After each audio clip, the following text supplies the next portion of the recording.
নবীকে তারা শেষ নবী মানে না, আর যারা শেষ নবী মানে না তাদের ঈমান থাকে, কখনো থাকতে পারে?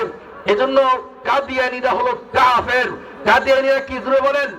সবাই দাঁড়িয়ে যেতে হবে, দাঁড়িয়ে বলেন সবাই, দাঁড়ান দাঁড়ান সবাই, কাফের কাফের।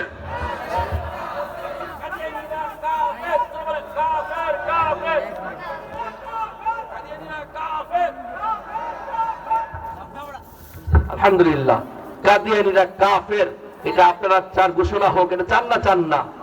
তাহলে কে কে চান হাতটা উঁচু করে দেখান ইনশাআল্লাহ। সবাই হাতটা উঁচু করেন ইনশাআল্লাহ, আল্লাহ তাআলা কবুল করুন। জোরে বলেন আমিন। আমি আপনাদের সম্পর্কে আলোচনা শুরু করছিলাম, ভাই শেষ করতে বলতেছেন, ঈমানের আলোচনা করলাম, বাকি হলো আমি আয়াতে এখনো অনুবাদই করি নাই। শুধু একটা কথাই হলো, ঈমান যদি থাকে নেক আমল থাকতে হবে। ঈমান শর্ত। আপনি নামাজ পড়েন, সাদকা করেন, যাকাত দেন, হজ করেন, রোজা রাখেন, যত কিছু করেন, যদি ঈমান চলে যায় তাহলে ওই নেক আমলের কোনো দাম নাই, কোনো দাম নাই। ঠিক কি না বলেন? এই জন্য সতর্ক থাকতে হবে। আজকে দেখা যায় বিভিন্ন জায়গাতে মাজার, ওরস, এইগুলোতে গিয়ে আমরা ঈমান নষ্ট করি। ঠিক কি না বলেন? এই জন্য